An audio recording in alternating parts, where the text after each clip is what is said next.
ধন্যবাদ জানাই আধুনিক বিদ্যা চর্চা পরিবারকে, এবং তার সঙ্গেই আমাদের আধুনিক বিদ্যা চর্চা পরিবারের কর্ণধারকেও আমি শিক্ষক দিবসের শুভেচ্ছা জানাই, এবং সকল ছাত্রছাত্রীদেরকেও শিক্ষক দিবসের শুভেচ্ছা। তার কারণ একজন শিক্ষক যেমন ছাত্রদের বিদ্যা বিতরণ করে, সেই বিদ্যা বিতরণ করার সময় একজন শিক্ষকও অনেক কিছু শেখে। তাই সেই শিক্ষক দিবসের ছাত্রছাত্রীদেরকেও আমার শুভেচ্ছা। আমরা আজকে নেট এবং যে আমাদের এই বর্তমানে আমরা যে রিসেন্ট একটা যে পরীক্ষা দিলাম, সেখানে দেখলাম কিছু কিছু প্রশ্ন আমাদের ক্ষেত্রে একটু জটিল বলে মনে হচ্ছে, এবং সেই যে পরিবর্তন, সেই পরিবর্তনটাকে আমরা কিভাবে তার সম্মুখীন হব এবং তার সমাধান আমরা কিভাবে করব, সেটা নিয়েই হচ্ছে আজকের আমাদের আলোচনা। সেখানে আমাদের যে নিটের যে আমাদের ব্যাকরণের সিলেবাস আছে, সেই সিলেবাসটা যদি আমরা একটু দেখি, তাহলে সেখানে দেখতে পাবো যে আমাদের কোন কোন বিষয়গুলি পাঠ্যে আছে। তাহলে সেখানে আমরা দেখতে পাবো যে ইতিহাস, শিক্ষা, সংজ্ঞা, সন্ধি, সুবন্ত, হলন্ত, স্ত্রী প্রত্যয়, কারক, সমাস, তদ্ধিত, তিঙন্ত, প্রত্যয়ান্ত, আত্মনেপদ, পরস্মৈপদ, কৃদন্ত, মহাভাষ্য এবং বাক্যপদীয়। এই অংশগুলি আমাদের পাঠ্য আছে। এর মধ্যে যেগুলো কিছু জিনিস আছে লঘু সিদ্ধান্ত কৌমুদী থেকে পাঠ্য আছে, আর কিছু আছে আমাদের সিদ্ধান্ত কৌমুদী থেকে পাঠ্য আছে। এখন প্রশ্ন, যে আমরা এই যে সিলেবাস আছে, সেই সিলেবাসের আমরা যা পাঠ্যক্রম আছে, সেই পাঠ্যক্রম আমরা অনেকেই পানি নিয়ম বা শব্দশাস্ত্র বা কোনো সাহায্যের বই নিয়ে, মানে বইয়ের সাহায্য নিয়ে আমরা সেগুলো পড়াশোনা করি। তারপরেও যখন প্রশ্ন আসছে, তখন আমাদের কিন্তু সমস্যা হচ্ছে, তখন আমরা তার ঠিক ঠিক উত্তর দিতে পারছি না। যদি আমরা দেখি যে এইবারের আমাদের যে প্রশ্ন আসছে বা প্রশ্ন এসেছিল, তার কাঠিন্য যদি ভালোভাবে দেখি, বা আমরা যদি আগের থেকে প্রশ্ন যদি আমরা দেখি, তাহলে খুব বেশি যে কঠিন হয়েছিল সেরকম ব্যাপারটা নয়। তাহলে আমাদের এত কঠিন মনে হচ্ছে কেন? সেই কঠিন হওয়ার মানে পিছনে সব থেকে বড় কারণ হলো, আমরা যে পড়ছি, আমরা সঠিক পদ্ধতিতে পড়ছি না। আর আরেকটা জিনিস যেটা হলো, যে আমাদের নেটের সিলেবাসে যা কিছু শাস্ত্র আছে, তাতে আমাদের সময় বেশি দিতে হবে। সাহিত্য যেমন আমরা একবার রিভাইজ দিলাম বা দুবার দিলাম, সেটা যত সহজে আয়ত্তে আসে, তত সহজে কিন্তু শাস্ত্র আয়ত্তে আসে না। এবং বিশেষ করে শাস্ত্রগুলি পড়ার জন্য, সেটা ব্যাকরণেরই হোক, সেটা অলংকার শাস্ত্রই হোক, সেইখানে একটু গাইডেন্সের প্রয়োজন হয়। অথবা যদি আমার কোনোভাবে আমি ভালোভাবে কোনো আচার্যের কাছ থেকে আমি আমার গ্রাজুয়েশন বা এম এ কালীন যদি ভালোভাবে পড়ে থাকি, তখনই আমার পক্ষে সুবিধা হয়। যদি নিজে পড়তে যাই, তাহলে শাস্ত্রগুলোর একটু ব্যাখ্যা কঠিন হওয়ার দৌলতে আমাদের বুঝতে অনেক ক্ষেত্রে অসুবিধা হয়। তাই আমাদের এটা একটা সমস্যা আছে, যে আমাদের এই বোঝার অসুবিধা। আর 2 নাম্বার হচ্ছে যে আমাদের স্ট্র্যাটেজি, মানে আমরা যে পড়বো, সব জিনিস তো কারক আমরা জানি সকলেই, কারক তো আছেই। তাহলে কারক পড়তে গেলে কারকটা পড়বো কিভাবে? তাহলে আমার কোন কোন জিনিসগুলো মাথায় রাখতে হবে? তাই আমি যদি আমার স্ট্র্যাটেজি যদি ঠিক না থাকে, তাহলে কিন্তু আমার সেটা ঠিকঠাক কাজে আসবে না। তাই সেজন্য সেখানে কিন্তু স্ট্র্যাটেজিটাও একটা খুব গুরুত্বপূর্ণ ভূমিকা পালন করে। তাহলে সেজন্য আমরা আজকের যে আমাদের আলোচনা, সেই আলোচনাটা হলো যে এই যে ব্যাকরণ অংশগুলি আছে, এই অংশগুলিকে আমরা কিভাবে প্রস্তুতি নেব, এবং তার দ্বারা যে এইগুলির মোকাবিলা, মানে যে প্রশ্নের পরিবর্তন বলি যাই বলি না কেন, সেই মোকাবিলাটা আমরা করতে পারবো কি পারবো না, তাহলে সেটা বুঝতে পারবো। আমরা যে পদ্ধতি বা যে স্ট্র্যাটেজি এখানে বলা হবে, সেই স্ট্র্যাটেজি এটা আগের থেকেই আছে, কিন্তু সমস্যা হচ্ছে আমরা সেই স্ট্র্যাটেজি গুলো অনেক সময় জানি না। সেজন্য আমরা সেইভাবে পড়ে উঠতে পারি না। আর পড়ে না মানে সেইভাবে না পড়ার জন্য আমাদের কাছে কঠিন মনে হয়। অনেক সময় হ্যাঁ স্ট্র্যাটেজি জানবে, জানার পরেও সেটা যদি আমি কাজে না লাগাই, তাহলেও কিন্তু আমার কাজে লাগবে না, কারণ আমি স্ট্র্যাটেজি তো জানলাম, তারপর তো আমাকে পড়তে হবে। আর আরেকটা ব্যাপার হচ্ছে, যে কোনো শাস্ত্র, সেখানে আমি যদি যারা নেট প্রিপারেশন নিই, আমরা কন্টিনিউ একটা জিনিস পড়বো না। সেখানে আমার যদি ব্যাকরণ থাকে, আমি যদি প্রিপারেশন নিই, আমাকে এটা রাখতে হবে যে দিনে 1 ঘন্টা আমি ব্যাকরণ পড়বো। এবং সেটা কন্টিনিউ পড়বো, মানে যে আজকে পড়লাম ব্যাকরণ, আবার 10 দিন বন্ধ থাকলো, এইভাবে যদি হয় তাহলে কিন্তু আবার হবে না।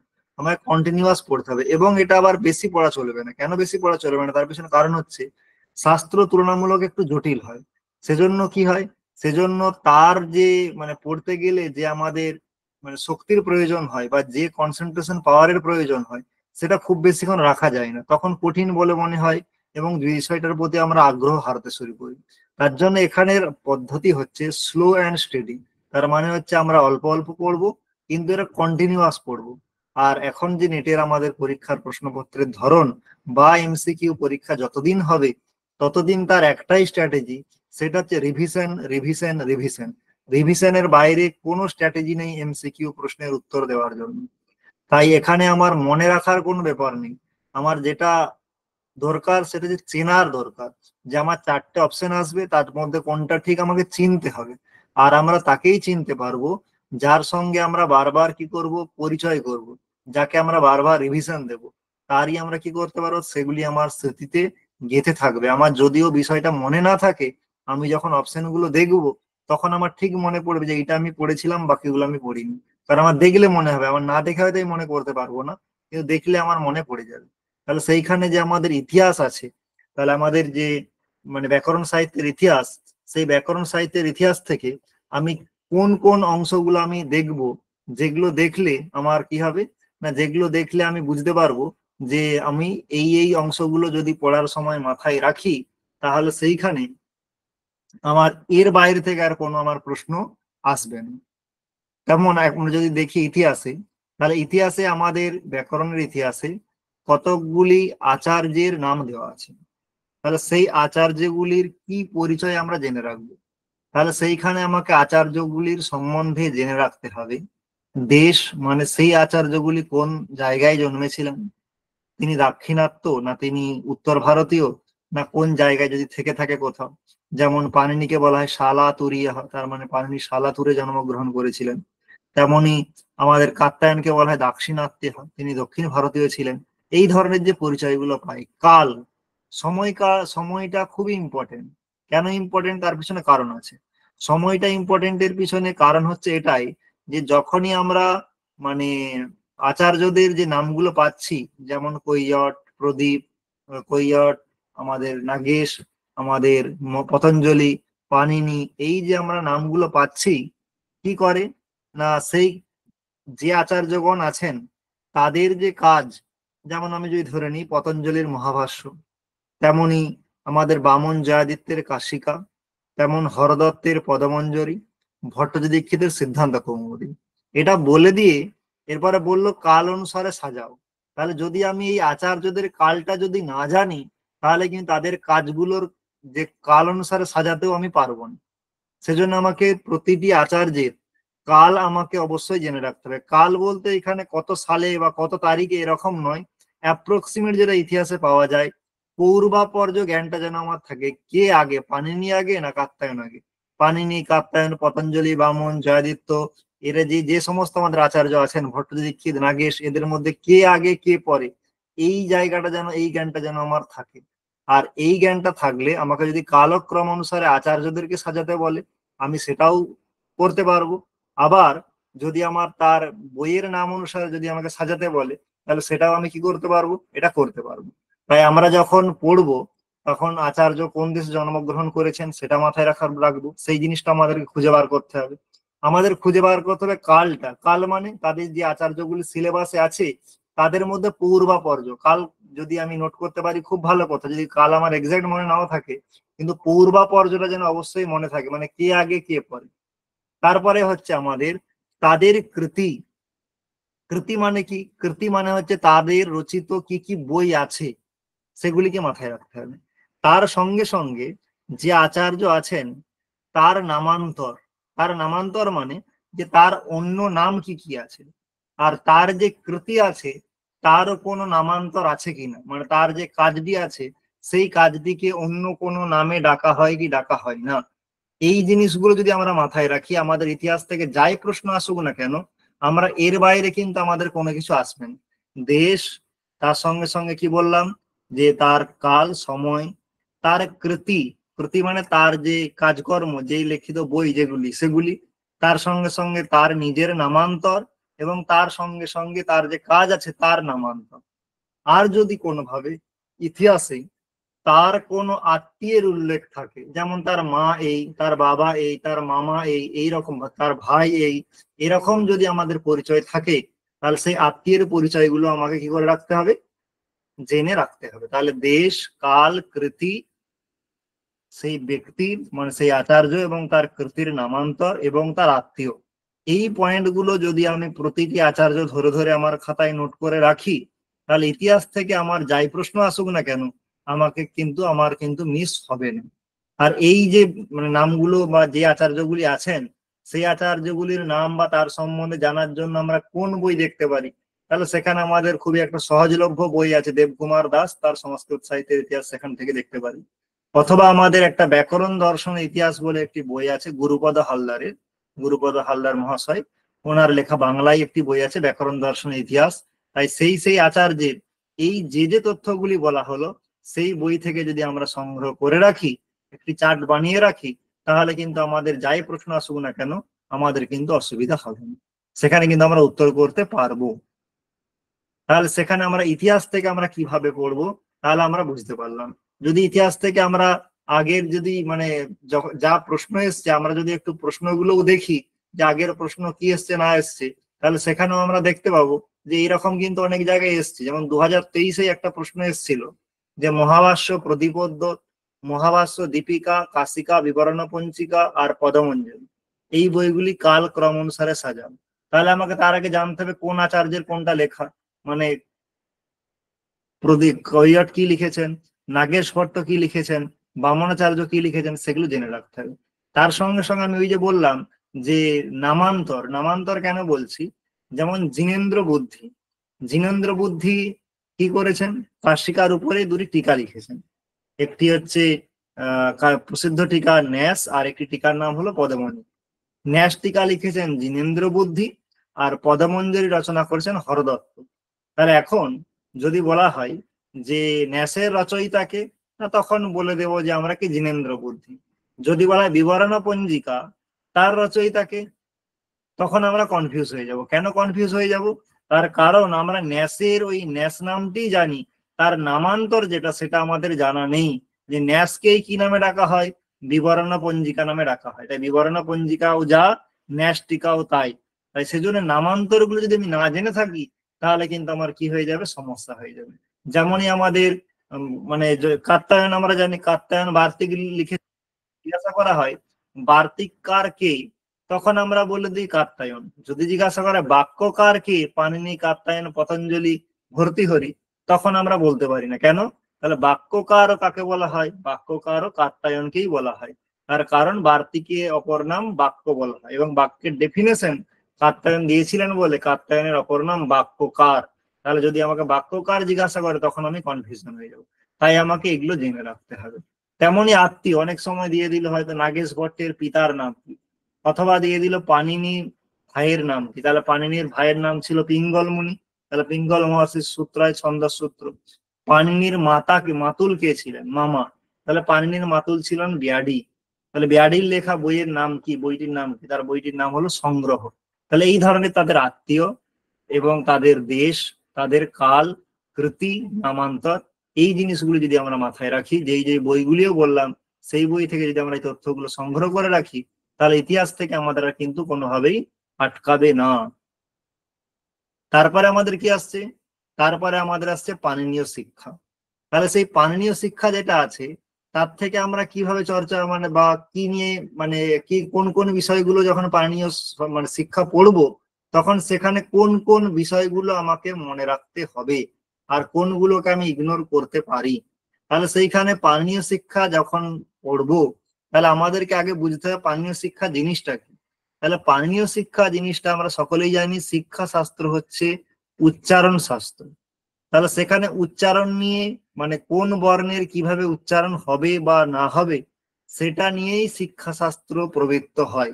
যেমন পাণিনি মুনির লেখা পাণিনীয় শিক্ষা আছে, তেমন আরো অনেক শিক্ষা পাওয়া যায়। তার মধ্যে আমাদের পাঠ্য বা নেটের সিলেবাস যেটা আছে, সেই শিক্ষাটি হলো পাণিনীয় শিক্ষা। তাছাড়াও বাজসনেয়ী শিক্ষা, কাত্যায়ন শিক্ষা, এর ভারদ্বাজ শিক্ষা, যাজ্ঞবল্ক্য শিক্ষা, মান্ডুক্য শিক্ষা, এরকম কিন্তু আলাদা আলাদা আছে।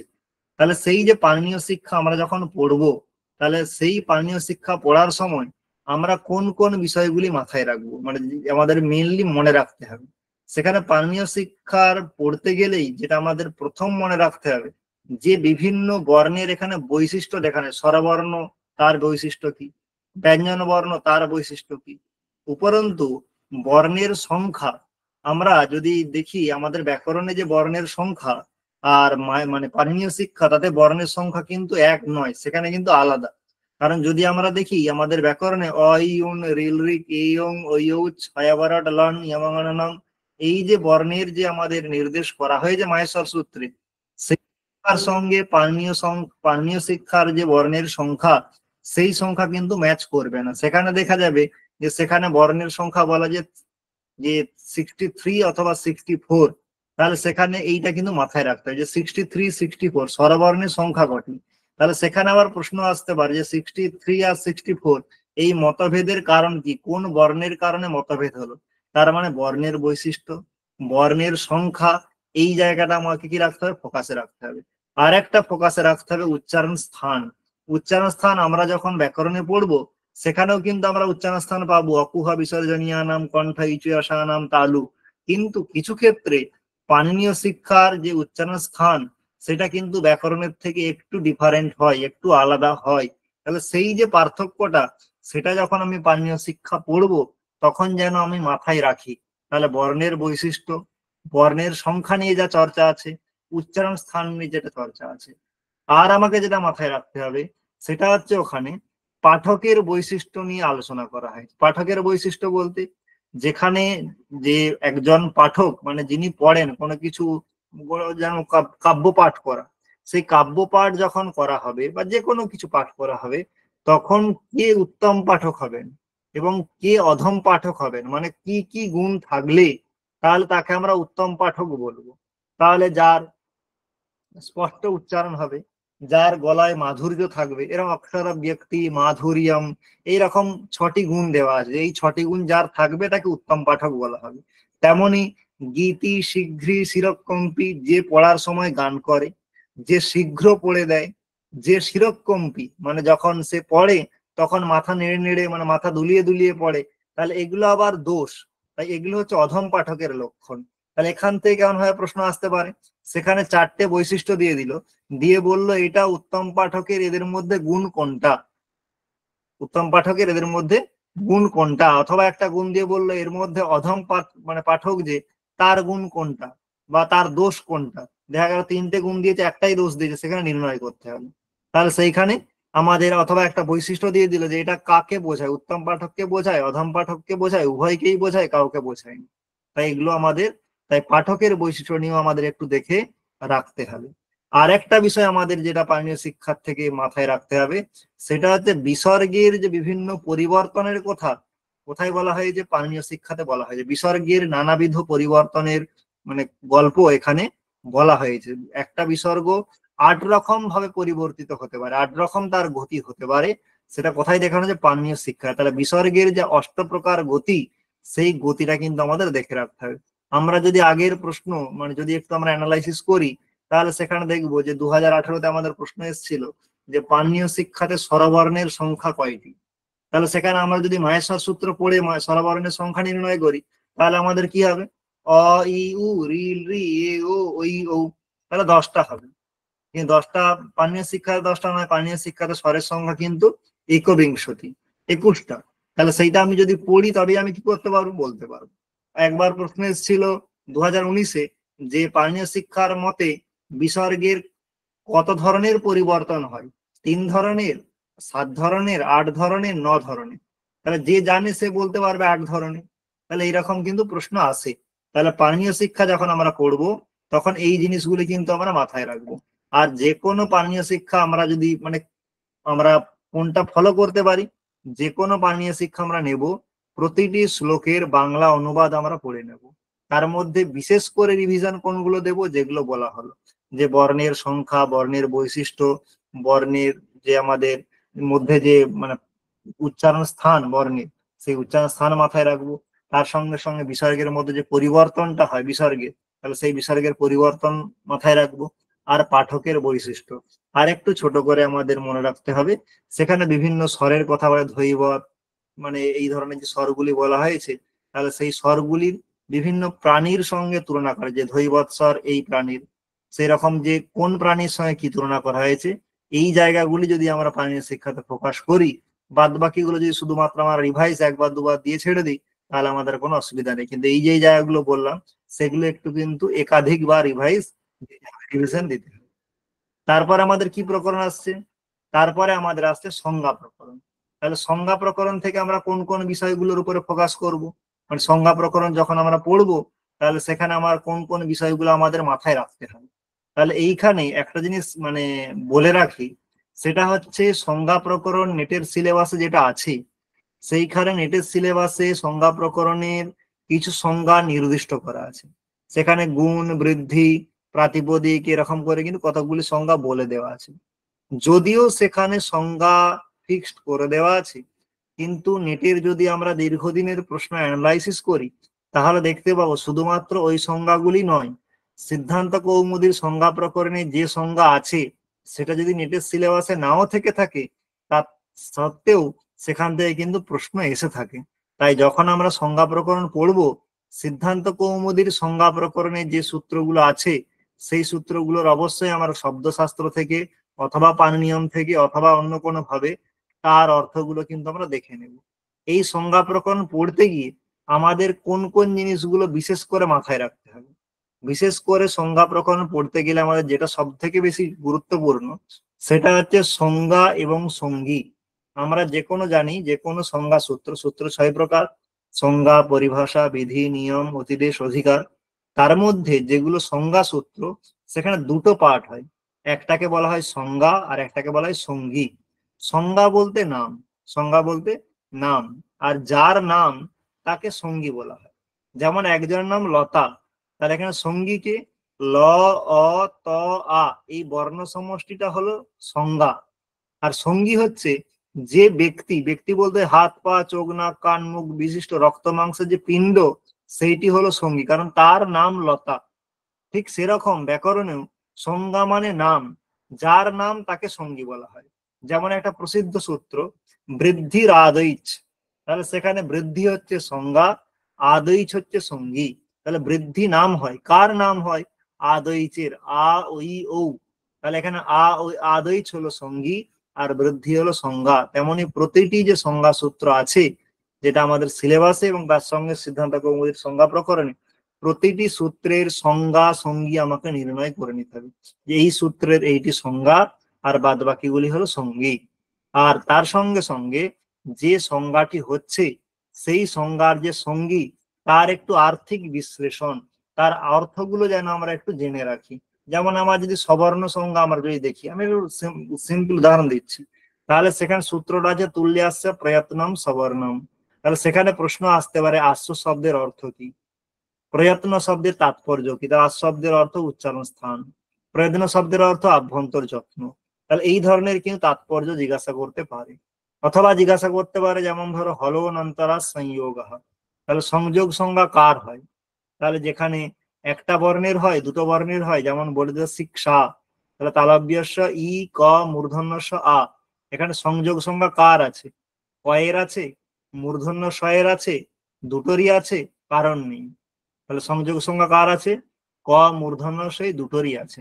তাহলে এইভাবে সংজ্ঞা কোনটা সঙ্গী কোনটা, এই আইডেন্টিফাইটা কিন্তু করে রাখতে হবে।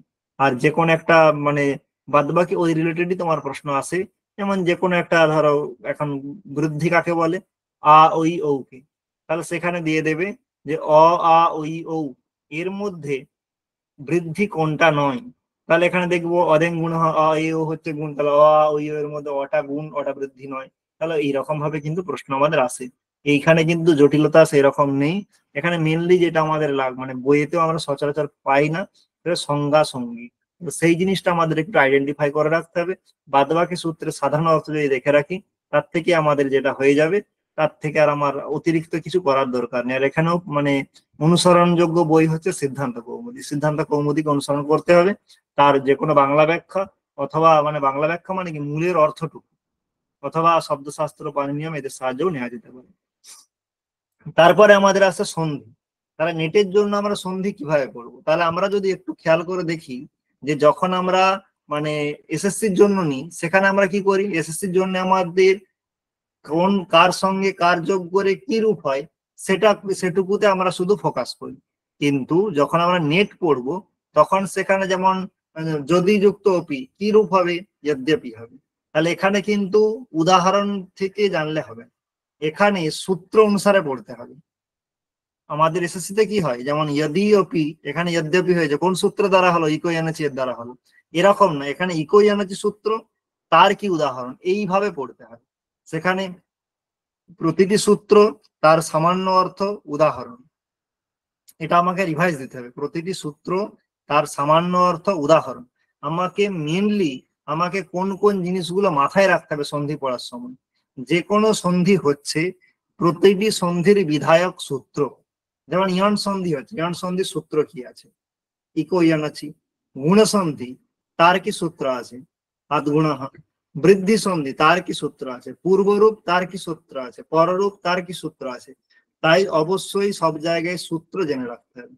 2 নাম্বার, ভাইস ভার্সা এরকমও হতে পারে, যে কোনো সূত্র, ইকোয়ানাচি, বৃদ্ধিরেচি বা আদ্গুণ, তার যেগুলো উদাহরণ, উদাহরণ আমরা কখনোই পাণিনিয়ম থেকে করব না বা শব্দশাস্ত্র থেকেও করব না। উদাহরণ আমরা সবসময় করব কার থেকে, সিদ্ধান্ত কৌমুদীর থেকে করব। কেন করব, তার কারণ আমাকে এটা মানে বুঝতে হবে যে নেট পরীক্ষা হচ্ছে একটি জাতীয় স্তরের পরীক্ষা। জাতীয় স্তরের যে যখন প্রশ্ন হয়, সেখানে তিনি কিন্তু পাণিনিয়ম বা শব্দশাস্ত্র দেখেন না, তিনি কি দেখেন, তিনি দেখেন সিদ্ধান্ত কৌমুদী। তাই বেশিরভাগ ক্ষেত্রেই কোথা থেকে আসে আমাদের উদাহরণ, সেই উদাহরণগুলি আমাদের আসবে সিদ্ধান্ত কৌমুদী থেকে, এবং যেটি আমাদের সিলেবাসে আছে। তাই সেখান থেকেই আমরা কিন্তু দেখব। যদি আমাদের যে সন্ধি প্রকরণ আছে, সেটা আমরা কোথা থেকে পড়বো, লঘু সিদ্ধান্ত কৌমুদী থেকে পড়বো। কোনটা, সন্ধি প্রকরণটা আমরা পড়বো। সেখানে আমাদের কি করতে হবে, সেখানে সূত্র যেমন দেখতে হবে, সূত্রের উদাহরণ যেমন দেখতে হবে, তেমন কিছু কিছু জায়গায় যেগুলো বিশিষ্ট বিশিষ্ট রূপ, সেই জায়গায় আমাদের কি জেনে রাখতে হবে, তার প্রক্রিয়াটা। প্রক্রিয়াটা মানে সেখানে পদগঠনটা কিভাবে হলো, 2-4টে সেরকম যেগুলো খুবই প্রসিদ্ধ, সেই জায়গাগুলো কিন্তু আমাদের পদগঠনটাও জেনে রাখতে হবে। শুদ্ধি পাচ্ছে, এখানে যে পদগঠন, অনচি চ, ইকো ইয়ানাচি, তস্মিন ইতি নির্দিষ্টে পূর্বস্য, এই যে সূত্রগুলো আছে, তার যে স্টেপটা, সেখানটা কিন্তু আমরা জেনে, সবের জন্যই বলছি না, কিছু কিছু যেগুলো খুব প্রসিদ্ধ, সেই জায়গায় কিন্তু 2-4টে জায়গায় কিন্তু আমাদের প্রক্রিয়ার ক্রমের উপরেও ফোকাস করতে হবে। আর একটা হচ্ছে প্রগৃহ্য, যেটা হচ্ছে আমাদের প্রগৃহ্য কোথায় হয়, আর প্রগৃহ হলে সন্ধি হয় না। তাই প্রগৃহ্য প্রকরণটাও কিন্তু আমাদের ভালো করে দেখে নিতে হবে যে কোনখানে প্রগৃহ্য হচ্ছে, কোনখানে হচ্ছে না। ইকারান্ত দ্বিবচন, একারান্ত দ্বিবচন, উকারান্ত দ্বিবচন হলে প্রগৃহ্য হয়, সেখানে সন্ধি হয় না। আর একটা হচ্ছে যেমন এসএসসি লেভেলে আসে সন্ধির রূপ, সেরকম এখানে প্রশ্ন আসতে পারে যে একটার সঙ্গে আর একটা যোগ করে এখানে কি রূপ হবে। যেমন শিবযুক্ত এহি দিয়ে দিল, তারপর সেখানে তাহলে এখন দিতে পারে যে মানে এখানে সন্ধি করলে কি রূপ হবে, শিবেহি হবে, শিবিহি হবে, শিবইহি হবে, না কি হবে। এর সঙ্গে একটা অ্যাড করে দিতে পারে যে শিবেহি, এখানে সূত্র হচ্ছে ওমাংস্য, শিবইহি, এখানে দিয়ে দিল পাঁচ সূত্র দিল বৃদ্ধি রেচি, এরকম রূপ সূত্র এরকম অপশন দিতে পারে আমাদেরকে। তাহলে সেখানে সসূত্র আমাদের কি করতে হবে, নির্ণয়। তাহলে শব্দ সন্ধির যে রূপটা, সেটাও আমাদের কি করতে হবে, মাথায় রাখতে হবে। কোথায়, সন্ধি প্রকরণে। সন্ধি প্রকরণে বিশেষ করে অজ সন্ধির উপরে আমাদের বেশি জোর দিতে হবে। ফল সন্ধি এবং বিসর্গ সন্ধি জায়গাটা আছে, সেখানে শুধু আমরা সূত্র, উদাহরণ, প্রক্রিয়াও আমরা খুব বেশি মাথায় রাখবো না। ওই সঞ্চম্ভু, নৃণ পাহি, এইরকম দুটি একটি জায়গায় রাখবো। ইকো মানে অজ সন্ধি যতটা ফোকাস করব, ফল আর বিসর্গ সন্ধিতে কিন্তু আমরা সূত্র আর উদাহরণ, তার বাইরে খুব বেশি ব্যাখ্যাতে যাব না, দুটো একটি প্রক্রিয়া ছাড়া। তাহলে আমরা এই সন্ধি প্রকরণ যে পড়বো, সেটা কোথা থেকে পড়বো, সেটা আমরা লঘু সিদ্ধান্ত কৌমুদী থেকে পড়তে পারি। এবং লঘু সিদ্ধান্ত কৌমুদী অনুসরণ করে যখন আমরা পড়বো এই সন্ধি, তখন সেই সন্ধির জন্য আমরা যে কোনো বাংলা বই আমরা ফলো করতে পারি বাংলা অর্থ করার জন্য। কিন্তু আমি সবসময় বলবো যে উদাহরণগুলি যেন আমরা লঘু সিদ্ধান্ত কৌমুদী থেকেই পড়ি, আমরা যেন পাণিনিয়মের উপরে পুরোপুরি ভরসা না করি। কারণ পাণিনিয়মের যে উদাহরণ, সেখানে অন্যান্য ক্ষেত্র থেকে অনেক অনেক উদাহরণ দেওয়া আছে, তাই এখানেও একই কথা প্রযোজ্য। তাহলে আমাদের সন্ধি প্রকরণ আমরা কি থেকে পড়বো বোঝা গেল। এরপরে আমাদের আছে সুবন্ত প্রকরণ। তাহলে সুবন্ত প্রকরণের কিভাবে প্রস্তুতি নেব, তার সঙ্গে তার আনুষঙ্গিক একটা প্রকরণ আছে হলন্ত প্রকরণ। এই সুবন্ত আর হলন্ত এই দুটিকে একসঙ্গে ষডলিঙ্গ প্রকরণ বলা হয়। ষডলিঙ্গ প্রকরণ কেন বলা হয়, তার পিছনে কারণ হচ্ছে যে এই ষডলিঙ্গ প্রকরণে শব্দের রূপ কিভাবে হয় সেটি দেখানো হয়েছে। শব্দের রূপ কি কেমন বলতে, যেমন রাম শব্দের সঙ্গে সু করে রামঃ, রামু রামাহ, রামম রামু রামান, এরকম রূপ হয় আমরা সকলেই জানি। এই রূপগুলো কিভাবে হয়, রামের সঙ্গে সুপ্রত্যয় যোগ করলে কি করে রাম হয়, কি করে রামু, কি করে রামাহ, এই যে হয় সেই জায়গাগুলো দেখানো হয়েছে এই ষডলিঙ্গ প্রকরণ। এবং এখানে ষডলিঙ্গ প্রকরণ কেন বলে, তার কারণ আমরা জানি শব্দ, কিছু শব্দ পুংলিঙ্গ হয়, কিছু শব্দ স্ত্রীলিঙ্গ হয়, কিছু শব্দ ক্লিবলিঙ্গ হয়। যেমন রামঃ এটা পুংলিঙ্গ শব্দ, লতা স্ত্রীলিঙ্গ শব্দ, ফলম ক্লিবলিঙ্গ শব্দ। তাহলে সেরকম ত্রিলিঙ্গ প্রকরণ বলতে পারতো, ষডলিঙ্গ কেন বলে, তাহলে ষডলিঙ্গ প্রকরণ বলার তাৎপর্য এটাই, ষডলিঙ্গের দ্বারা এখানে কাকে বোঝানো হয়েছে, ষডলিঙ্গের দ্বারা এখানে লিঙ্গ তিনটেই, কিন্তু সেই তিনটে লিঙ্গ হলেও শব্দকে আবার দুটো ভাগে ভাগ করা হয়। কিভাবে, একটা হচ্ছে অজন্ত শব্দ, আর একটাকে বলা হয় হলন্ত শব্দ। তাহলে অজন্ত বলতে অ যার অন্তে আছে, যেমন রাম শব্দ, হরি শব্দ, শম্ভু শব্দ এর শেষে কি আছে, অ ই উ এরকম আছে। কিন্তু যদি আমি দেখি ভগবত শব্দ, তার শেষে কি আছে, ত আছে। বাচ শব্দ কি আছে, মঘবত শব্দ। তাহলে এই যে শব্দগুলো আছে অসমদ যুষ্মদ, তাহলে এগুলো কি হলন্ত ব্যঞ্জন বর্ণ, দ অন্তে অসমদ যুষ্মদ, দ অন্তে আছে দত হল বর্ণ ব্যঞ্জন বর্ণ। তাহলে এখানে প্রথমে সুবন্ত আর হলন্ত বললেও এই সুবন্তের আদতে তাৎপর্য হচ্ছে অজন্ত, আর হলন্ত বলতে হল যাদের অন্তে আছে। তাহলে অজন্ত শব্দ যেগুলো আছে তার তিনটে লিঙ্গ হবে না, হবে না, পুংলিঙ্গ স্ত্রীলিঙ্গ ক্লিবলিঙ্গ। পুংলিঙ্গের মধ্যে যেমন রামঃ, স্ত্রীলিঙ্গে লতা, আর ক্লিবলিঙ্গে হলম। তেমনি হলন্ত শব্দ, সেখানেও পুংলিঙ্গ পাবো যেমন মঘবত শব্দ, সেখানে স্ত্রীলিঙ্গ পাবো, আবার সেখানে ক্লিবলিঙ্গও পাবো। যেমন হলন্তের যদি আমরা স্ত্রীলিঙ্গ শব্দ ধরি তাহলে দেখবো উপনিষদ, তেমনি বাচ, তেমনি যদি নপুংসক লিঙ্গ যদি দেখি তাহলে দেখবো জগৎ শব্দ, জগৎ জগতী জগন্তি। সেখানে শুভ অজন্ত আর হলন্তের কিভাবে প্রিপারেশন নেব, আমাদের এখানে যারা আমরা ব্যাকরণ নিয়ে পড়াশোনা করিনি তাদের ক্ষেত্রে এই দুটো প্রকরণ একটু কঠিন। তবে সেখানে একটা পজিটিভ বিষয় হলো যে এই হলন্ত প্রকরণ থেকে কোনোবারই কিন্তু কিছু আসে না, সূত্র থেকে কোনো প্রশ্ন আসেই না। এই হলন্ত প্রকরণ থেকে যদি আসে সেটা হলো যে রূপ। তাই হলন্ত শব্দের মধ্যে যে যে শব্দগুলো আমার লিস্ট করা আছে ওখানে মানে সিলেবাসে, সেই শব্দগুলোর শব্দরূপ কি হবে, টেবিলটা, তার মানে এসএসসি লেভেলের যে প্রশ্ন সেই শব্দরূপের টেবিলটা আমাকে মাথায় রাখতে হবে। কিসের জন্য, হলন্ত প্রকরণের জন্য। আর অজন্ত প্রকরণের জন্য আমায় কি করতে হবে, অজন্ত প্রকরণের জন্য আমার কিন্তু যে শব্দগুলো পাঠ্যে আছে সেই শব্দগুলো কিন্তু সসূত্র পড়তে হবে, সূত্র সহ পড়তে হবে। সেই অজন্ত সব প্রকরণে সূত্র সহ পড়তে গিয়ে আমরা কোন জিনিসের উপরে ফোকাস করব, তাহলে সেখানে সব থেকে যেটা ফোকাস করব যে রাম শব্দের যেটা আছে, রাম শব্দ তার হচ্ছে স্টেপ গুলো, মানে প্রক্রিয়াটা কিভাবে হচ্ছে, রাম রাম থেকে শুরু করে কি করে রাম হলো, শুধুমাত্র রাম শব্দের প্রক্রিয়া। বাদ বাকি যে পুরো প্রকরণটা আছে সেইখানে শুধুমাত্র আমরা কি করব, সূত্র আর সেই সূত্রের কাজ কি, শুধু এইটুকু আমরা ফোকাস রাখবো। বাদ বাকি সব যে শব্দগুলি আছে তাদের শুধু রূপ নিয়ে আমরা ফোকাস করব। মানে যেমন আমার যদি রাম শব্দ থাকে তার রূপ কি হবে, রাম রাম রামাহা, এটা মুখস্থ করবো। বিশ্বপাহা বিশ্বপ বিশ্বপাহা এগুলো মুখস্থ করবো। কিন্তু বাদ বাকি যে রাম শব্দ বাদ দিয়ে যে সূত্রগুলো আছে সেখানে সূত্র আর তার কাজ কি, তার দ্বারা দীর্ঘ হয়, তার দ্বারা গুণ হয়, তার দ্বারা নিষেধ হয়, না কি হয়, সূত্র আর সূত্রের কাজ, শুধু এইটুকু অংশে ফোকাস করব। আর এখানে অজন্ত বলতে পুরো অজন্ত প্রকরণ পাঠ্যে নেই, সেখানে শব্দ উল্লেখ করা আছে, যে শব্দগুলোর উল্লেখ করা আছে সেই শব্দ রিলেটেড যে সূত্রগুলি আছে শুধু সেই সূত্রগুলোরই কি কাজ সেগুলো আমাদের কি করে রাখতে হবে, মাথায় রাখতে হবে। আর বাদ বাকি শুধুমাত্র প্রক্রিয়া, শুধুমাত্র রাম শব্দের উপর আমরা কি করবো, ফোকাস করবো। বাদ বাকি জায়গাগুলো শুধু আমরা কি করব, সেখানে আমরা কিন্তু সূত্র আর সূত্রের কাজ। তাহলে এই জায়গাগুলো যদি আমরা সুবন্তে এইভাবে প্রিপারেশন নিই আর হলন্তে যদি এইভাবে প্রিপারেশন নেওয়া হয় তাহলে কিন্তু আমাদের এখান থেকে প্রশ্ন এলেও যেমনই প্রশ্ন আসুক না কেন আমাদের কিন্তু আটকাবে না। তারপরে আমাদের কি আসছে, তারপরে আমাদের আসছে স্ত্রী প্রত্যয়। তাহলে সেইখানে স্ত্রী প্রত্যয়ের আমরা প্রস্তুতি কিভাবে নেব, তাহলে তখন সুবন্ত হলন্ত এটা নিয়ে চর্চা করা হলো। তাহলে স্ত্রী প্রত্যয়ের যেটা সব থেকে মানে ভাইটাল জিনিস হচ্ছে স্ত্রী প্রত্যয়ের যোগে রূপটা কি হয়, প্রত্যয়ের যোগে রূপটা কি, একটা শব্দ তার সঙ্গে প্রত্যয় যোগ করলে তার রূপটা কেমন হবে। যেমন লোহিত শব্দ, তার থেকে যখন নিপ প্রত্যয় হবে তার রূপ কি হয়, তার রূপ হয়ে যায় লোহিনী, তয়ের জায়গায় ন হয়ে যায়, আর এখানে দীর্ঘইকার হয়ে রূপ হয়ে যায় লোহিনী। তাহলে এই যে পরিবর্তনটা হলো, তাহলে প্রত্যয় যোগে কি রূপ সেটা আমাকে মাথায় রাখতে হবে। সেটা মাথায় কিভাবে রাখবো, তাহলে এটা আছে আমার কিন্তু লঘু সিদ্ধান্ত কৌমুদী অনুসারে। সিদ্ধান্ত কৌমুদী স্ত্রী প্রত্যয় প্রকরণ অনেক বড়, কিন্তু লঘু সিদ্ধান্ত কৌমুদীতে খুবই ছোট, অল্প কয়েকটাই সূত্র আছে, মানে বেশিরভাগ সূত্রই নেই। তাহলে সেই সূত্রগুলো যেগুলি আছে, সেই সূত্র এবং তাদের উদাহরণ, এইটুকুই আমাকে মাথায় রাখতে হবে। আর যখন আমরা পড়বো সেখানে আমরা টাপের সূত্র কি, চাপের সূত্র কি, গিপের সূত্র কি, ঘিসের সূত্র কোনগুলি, গিনের সূত্র কোনগুলি, সেগুলি আলাদা আলাদা করে পড়বো। যদি আমরা লঘু সিদ্ধান্ত কৌমুদী দেখি, সেখানেই পরপর দেওয়া আছে, ক্রমশ দেওয়া আছে। আমরা যদি পড়ার সময় বা স্টাডি মেটেরিয়াল তৈরি করার সময় আমরা যদি সেইভাবে ভাগ করে নিই, যদি আমাদের কোনো গাইড না থাকে, যদি নিজে পড়ি আমরা, গাইড থাকলে তো তিনিই করে দেবেন। যদি আমাদের নাও থাকে তাহলে আমাদের কিন্তু ওই অনুসারে ভাগ করতে হবে।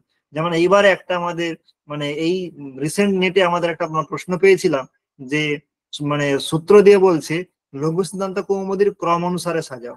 তাহলে আমরা যদি লঘু সিদ্ধান্ত কৌমুদীর প্রত্যয় অনুসারে সাজিয়ে রাখি, যে এই প্রত্যয়ের সূত্রগুলো প্রথমে বলা হয়েছে তারপরে এটা, তাহলে আমরা তো এটা তো জানি যে অজাদ্যত টাপ টাপ প্রত্যয়ের সূত্র, তারপরে ঋণেভ্য গিপ গিপ প্রত্যয়ের সূত্র। তাহলে কোন সূত্রটার দ্বারা কোন প্রত্যয়টা হয় এটা আমরা জানি, কিন্তু ক্রম অনুসারে বললে আমাদের সাজাতে অসুবিধা হওয়ার কথা নয়, যদি আমরা সেই ক্রমটা নিজে থেকে মেনশন করে পড়ি, যে প্রথমে টাপ প্রত্যয়টা আছে, তারপরে এই প্রত্যয় আছে, তারপরে এই প্রত্যয় আছে, সেই প্রত্যয়ের আন্ডারে এই সূত্রগুলি আছে। তাহলে স্ত্রী প্রত্যয় পড়ার সময় ক্রমশ পড়বো, পড়ার সময় সূত্রটি মাথায় রাখবো, সেই সূত্রের দ্বারা কি প্রত্যয় হচ্ছে আমরা হেডিং প্রথমেই করে দিই, টাপ প্রত্যয় সূত্রগুলো এক জায়গায়, চাপের গুলো এক জায়গায়, গিপের গুলো এক জায়গায়, ঘিসের গুলো এক জায়গায়, গিনের গুলো এক জায়গায়। তাহলে আমাকে সেই অধীনে সেই সূত্র, মানে সেই সূত্রের দ্বারা ওই প্রত্যয়টাই হয় আমরা জানি।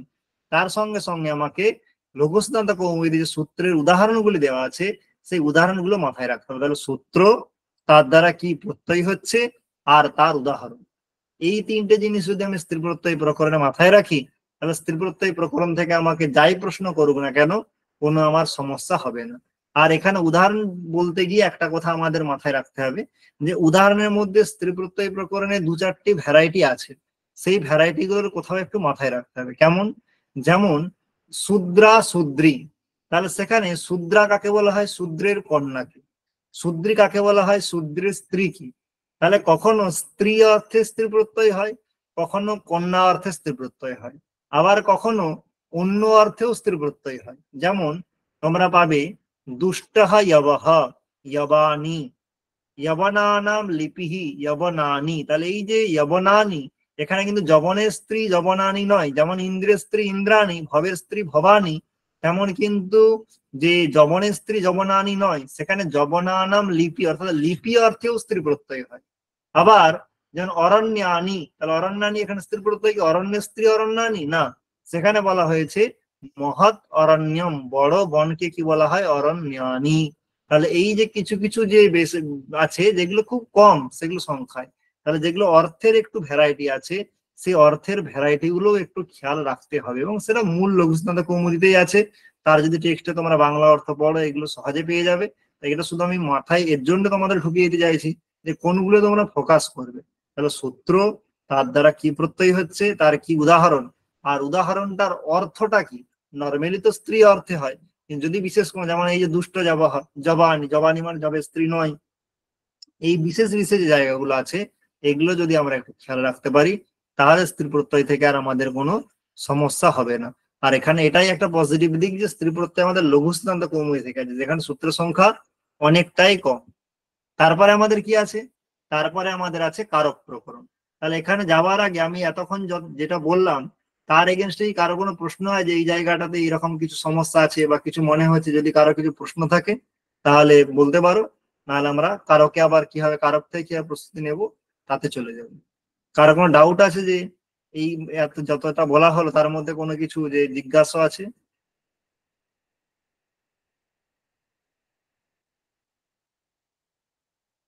বেশ, তাহলে আমরা কারক প্রকরণ যে আছে তার প্রস্তুতি কিভাবে নেব। তাহলে কারক প্রকরণের প্রস্তুতি নিতে গেলে আমাদের মানে কারক প্রকরণ বহু পঠিত প্রকরণ। বহু পঠিত আমি এই কারণেই বলছি, কারক প্রকরণ নিয়ে চর্চা মানে আমরা গ্রাজুয়েশন ফার্স্ট ইয়ারে পড়ি, আবার গ্রাজুয়েশন থার্ড ইয়ারে গিয়ে অনেকে পড়ি, আবার অনেকে ব্যাকরণ নিয়ে এমএ করলে সেখানে আবার এমএ তে গিয়েও কারক নিয়ে পড়ি। তা সত্ত্বেও আমাদের কারক নিয়ে এতবার কারক পড়া সত্ত্বেও আমাদের কারক থেকে প্রশ্ন আসলে আমাদের ভুল হয়ে যায়। তার পিছনে কারণ কি? তার পিছনে কারণ হচ্ছে কারক যখন আমরা পড়ি তখন সেখানে আমাদের কিছু পদ্ধতিগত ভুল আছে। সেই ভুল হওয়ার জন্যই আমাদের কারক থেকে প্রশ্ন এলেও আমরা উত্তর দিতে পারিনি। তাহলে কারক প্রকরণ পড়ার সময় আমরা কোন কোন জিনিসগুলি মাথায় রাখবো? কারক প্রকরণ পড়ার সময় আমাকে জানতে হবে যে কারক প্রকরণে 3 ধরনের সূত্র আমরা পাবো। কি সূত্র? একটি পাবো কারকের সূত্র, একটি পাবো কারক বিভক্তির সূত্র, আর একটি পাবো উপপদ বিভক্তির সূত্র। তাই কারক প্রকরণে যতগুলি সূত্র আছে আমাকে আইডেন্টিফাই করে নিতে হবে যে কোনটা কারকের সূত্র, কোনটা কারক বিভক্তির সূত্র, কোনটা উপপদ বিভক্তির সূত্র। এই আইডেন্টিফাই করার পরে এখানে আমাদের সব থেকে এই আইডেন্টিফাই করার পিছনে কারণ হচ্ছে আমাদের যখন অনেক সময় কারক জিজ্ঞাসা করা হয় সেখানে আমরা বিভক্তির সূত্র উত্তর দিয়ে দিই। যেমন যদি বলা হয় যে গাম দগ্ধি পায়াহ, গামের তলায় দাগ দিয়ে যদি জিজ্ঞাসা করা হয় অত্র দ্বিতীয়া বিভক্তি কেন সূত্রেণ, দিয়ে অপশন দেওয়া হলো কর্তৃপ্সিতম কর্ম, তথায়ুক্তম চানিপ্সিতম অকথিতম চ, তারপরে কর্মণি দ্বিতীয়া। দেখা যাবে বেশিরভাগ ছেলে ওই কর্মণি দ্বিতীয়া পর্যন্ত যাবেই না, যখনই অকথিতম চ পেয়ে যাবে তখনই সে কি করবে? অকথিতম চয় রাগ দিয়ে দেবে। কেন? ওই যে গাম দগ্ধি পায়াহ অকথিতম চয়ের উদাহরণ। কিন্তু যদি প্রশ্নটা আমরা একটু ভালো করে খেয়াল করে দেখি যে অকথিতম চয়ের যে উদাহরণ আমরা বলছি সেইটা অকথিতম চ সূত্রটা কার? বিভক্তির না কারকের? অকথিতম চ হচ্ছে কর্ম কারকের সূত্র, কিন্তু প্রশ্ন কি হয়েছে? বিভক্তির প্রশ্ন হয়েছে। তাই আমাদের এখানে কিন্তু কোনটা কারকের কোনটা বিভক্তির এই দুটোর মধ্যে পার্থক্য রাখতে হবে। আর কারক বিভক্তি আর উপপদ বিভক্তিকে আমি কেন আলাদা করতে বললাম, তার কারণ কারক বিভক্তি যেখানেই হবে সেখানেই কিন্তু একটা কারক থাকবে, তাই সেখানে কারক নির্ণয় করাটা খুবই জরুরি। যেমন আমাদের কর্মণি দ্বিতীয়া, তাহলে দ্বিতীয় বিভক্তি হয়েছে, তাহলে কি কারকে হয়েছে? কর্মকারকে হয়েছে, কারণ কর্মণি দ্বিতীয়া বলে কর্মকারকে দ্বিতীয়া হয়। তাহলে সেখানে যখনই আমরা পড়বো বা যখনই কোনো উদাহরণ পাবো তাহলে সেখানে দ্বিতীয়া হলো, যেমন রামহ গ্রামম গচ্ছতি, তাহলে এখানে গ্রামের তলায় দাগ, তাহলে এখানে বিভক্তি দ্বিতীয়া, সূত্র কর্মণি দ্বিতীয়া। তাহলে এখানে প্রশ্ন করতে হবে যে কর্মকারকে তো দ্বিতীয়া তো হলো, কর্মকারকটা হলো কোন সূত্রের দ্বারা? তাহলে আমার যে যে কর্মকারকের সূত্রগুলো আছে তার মধ্যে কোনটা হবে এইটা আমাকে কিন্তু নির্ণয় করতে হবে। যতগুলো আমাদের কারক প্রকরণের উদাহরণ আছে সেই উদাহরণের সব জায়গাতে গিয়ে আমাকে প্রশ্ন করতে হবে। যদি কারক বিভক্তির উদাহরণ হয় সেখানে 4টে প্রশ্ন হবে, আর যদি উপপদ বিভক্তির উদাহরণ হয় সেখানে 2টো প্রশ্ন হবে। কি প্রশ্ন হবে কারক বিভক্তির জায়গায়? যেখানে কারক বিভক্তি থাকবে সেখানে প্রশ্ন হবে বিভক্তি কি, তার উত্তর হলো কোন সূত্রের দ্বারা, দ্বিতীয় হলো, তৃতীয় হচ্ছে কি কারক, কারণ কারক বিভক্তি কারকটা কি, কর্তা কর্ম করণ নাকি কি সূত্র। এই 4টে জিনিস সাথে মজা। রামহ গ্রামম গচ্ছতি, রামহ তলায় দাগ, বিভক্তি প্রথমা, সূত্র প্রাতিপদিকার্থ লিঙ্গ পরিমাণ বচন মাত্রে প্রথমা, কারক কর্তা, সূত্র স্বতন্ত্র কর্তা। আর যদি উপপদ বিভক্তি হয় তাহলে যেমন শিবায় নমঃ, শিবায়ের তলায় দাগ, বিভক্তি চতুর্থী, সূত্র নমস্বস্তি স্বাহা স্বধা অলম বষড়িয়োগাচ্ছ, কারক কারক তো নেই, এটা উপপদ বিভক্তি। তাই যতগুলি উদাহরণ আছে আমাকে কারক বিভক্তি নির্ণয় করে করে যে যদি কারক বিভক্তি হয় এই 4টে প্রশ্নের উত্তর আমাকে জেনে রাখতে হবে। আর যদি আমাদের উপপদ বিভক্তির হয় তাহলে আমাকে 2টি প্রশ্নের উত্তর জেনে রাখতে হবে যে এখানে বিভক্তিটা কি আর তার সূত্রটা কি। এইটা যদি আমরা এইভাবে প্রিপারেশন করি তাহলে কারক প্রকরণ থেকে আমার 70 থেকে 80% প্রশ্নের উত্তর আমার যাই আসুক না কেন আমি উত্তর দিতে পারবো, এবং এসএসসি তে আমি 100% দিতে পারবো। কিন্তু নেট সেটের জন্য এর থেকে আরেকটু বেশি অনেক সময় জিজ্ঞাসা করতে পারে। সেটা কি করতে পারে? কারক বিভক্তি নির্ণয় তো আসতেই পারে, তার সঙ্গে সঙ্গে অনেক সময় প্রত্যুদাহরণও জিজ্ঞাসা করতে পারে। প্রত্যুদাহরণ জিজ্ঞাসা করা মানে কি? প্রত্যুদাহরণ জিজ্ঞাসা করা মানে এটাই যে ওই যে কর্তৃপ্সিতম কর্ম ওই যে সূত্রের ব্যাখ্যা আছে তাহলে সেখানে তার মধ্যে যা কর্তৃপ্সিতম, এখানে কর্তুহ এই পদটা গ্রহণ কেন করা হলো, না হলে কোথায় দোষ হবে? ওখানে দেখবে টেক্সটে দেওয়া আছে কর্তুহু কিম, তারপরে দেওয়া আছে মাসেষু অশ্বম বধ্নাতি। এইরকম একটা দুটো প্রত্যুদাহরণ থেকে দিলেও দিতে পারে, কিন্তু সেটা আমাদের সেকেন্ড ধাপ। প্রথম ধাপ কিন্তু আমাদের এটা করে নিতে হবে, সূত্রগুলো প্রথমে আলাদা করে নিতে হবে, আর উদাহরণ যত পাবো সেখানে কিন্তু আমাকে ঠিক করে নিতে হবে। আর আমাদেরকে এই এই যদি আমি ঠিকগুলো করি, তাহলে আমরা আমাদের যে ভ্রান্ত ধারণা কিছু থাকবে যে দ্বিতীয়া মানেই কর্মকারক অথবা কর্মকারক মানেই দ্বিতীয়া, এই ভ্রান্ত ধারণাগুলো থেকে আমরা বেরিয়ে আসতে পারবো। কারণ আমরা যখন এইভাবে মানে পয়েন্ট করব, তখন দেখতে পাবো যে কর্মকারকে যেমন দ্বিতীয়া হয়, কর্মকারকে তেমন তৃতীয়াও হয়, কর্মকারকে চতুর্থীয় হয়, পঞ্চমীয় হয়, ষষ্ঠীয় হয়, সপ্তমীয় হয়, কর্মকারকে সব বিভক্তি হয়, বেশিরভাগ ক্ষেত্রে দ্বিতীয় হয়। তাই এইটা আমি কখন বুঝবো? যখন আমি তার ভালো করে ওই যে নির্ণয় করে করে পড়বো। যেমন একটা সূত্র পাবো আমরা তৃতীয়া প্রকরণে, সঙ্গ অন্যতরস্যাম কর্মণি, যে সংপূর্বক জ্ঞা ধাতুর কর্মতে বিকল্পে তৃতীয়া হয়, পিত্রা সঞ্জানিতে। তাহলে পিত্রা এখানে তৃতীয়া দেখে বিভক্তি তৃতীয়া, কারক কি? তৃতীয়া দেখে আমরা নির্ণয় করে দেবো করণ কারক, কিন্তু না, করণ কারক নয়, এখানে সম্পূর্বক জ্ঞা ধাতুর কর্মকারকে তৃতীয়া হয়। তাই এখানে তৃতীয়া হয়েছে সূত্র সংজ্ঞানদর্শন কর্মণি, কারক কর্মকারক, সূত্র কর্তৃপ্সিততম কর্ম। তাই তৃতীয়া মানেই করণ কারক নয়, সেখানে তৃতীয়া হলেও কর্মকারক হতে পারে, আর সেই সূত্র কর্তৃত্ব কর্ম হতে পারে, কারণ কর্মের সূত্র যেগুলো আছে সেগুলো তো ফিক্সড আছে। তাই সেইভাবে যদি আমরা এই পয়েন্ট করে করে পড়ি, তাহলে আমরা কিন্তু আমাদের কারক প্রকরণ থেকে কোনো সমস্যা হওয়ার কথা নয়। আর যদি এইভাবে না পড়ে আমরা শুধুমাত্র মানে তার ব্যাখ্যা, কারক প্রকরণের ব্যাখ্যা দেখে অনেক কিছু পড়লাম, যে তমক গ্রহণ কেন করা হলো, এই কেন করা হলো, সেই কেন করা হলো, মানে বুঝলাম, এই করলাম, দেখা গেলো দুটো সূত্র পড়তে পড়তে সিলেবাস শেষ হয়ে গেল, তাতে কিন্তু আমার খুব একটা বেশি নেটের পরীক্ষার জন্য আমার উপকার হবে না। নেটের পরীক্ষার জন্য যদি আমাকে প্রস্তুতি নিতে হয়, তাহলে কিন্তু আমাকে এইভাবেই। তারপরে আমার কি আসছে? তারপরে আমার আছে সমাস প্রকরণ। তাহলে সমাস প্রকরণের যখন আমি প্রস্তুতি নেব, তাহলে সেই সমাস প্রকরণ প্রস্তুতি নেওয়ার সময় আমি কোন কোন জিনিসগুলো মাথায় রাখবো? সমাস প্রকরণের মানে যেটা আমাদের এসএসসি লেভেলে যেটা নিতে হয়, যে সমাসের নাম আর বিগ্রহ, যে কোনো সমস্ত রূপ উপকৃষ্ণম, তার বিগ্রহ কি? কৃষ্ণস্য সমীপম। সমাস অব্যয়ীভাব সমাস, এটা তো এসএসসি লেভেলের জন্য, এটা তো আছেই, এটা সব লেভেলেই প্রয়োজন আছে। তাছাড়াও এখানে যেটা জেনে রাখতে হবে, সেটা হচ্ছে সেই সমাসটা হলো কোন সূত্রের দ্বারা, সেই সমাসটা হলো কোন সূত্রের দ্বারা, এবং যে সমাসের সূত্রগুলি আছে সেই সূত্রগুলির সিদ্ধান্ত কৌমুদীতে যে আমাদের কিগুলি আছে, আমাদের যে উদাহরণগুলি আছে, সেই উদাহরণগুলি যেন আমরা কি করে রাখি, দেখে রাখি। আর আনন্দের বিষয় হলো লঘু সিদ্ধান্ত কৌমুদী অনুসারে আছে কি সমাস, লঘু মানে সিদ্ধান্ত কৌমুদীতে আরো বড় আছে সমাস, এখানে একটু তুলনামূলক ছোট। তাই আমরা সেখানে সূত্র এবং তার উদাহরণ, আর উদাহরণের ক্ষেত্রেই সেখানে কি বিগ্রহ হবে, কি সমাসটা হবে, সেটা আমাদের জেনে রাখতে হবে। আর যেগুলো একদম বিধায়ক সূত্র নয়, সেগুলোর ক্ষেত্রে সূত্র আর তার কাজ, কারণ সবই সমাসের সূত্র পাবো সেরকম নয়। যেমন অব্যয়ীভাব সমাস প্রকরণে অব্যয়ম বিভক্তি সমীপ সমৃদ্ধি বলে একটি সূত্র আছে, আমরা সকলেই শুনে থাকবো, তো তার দ্বারা অব্যয়ীভাব সমাস হয়। কিন্তু এমন কিছু সূত্র আছে যেগুলোর দ্বারা কি হয় না, সমাস হয় না। যেমন হচ্ছে ধরো উপসর্জনম পূর্বম, তার দ্বারা তো সমাস হয় না। তার কাজটা কি না, যে উপসর্জন হয় সে পূর্বে বসে, এটা জেনে রাখবো।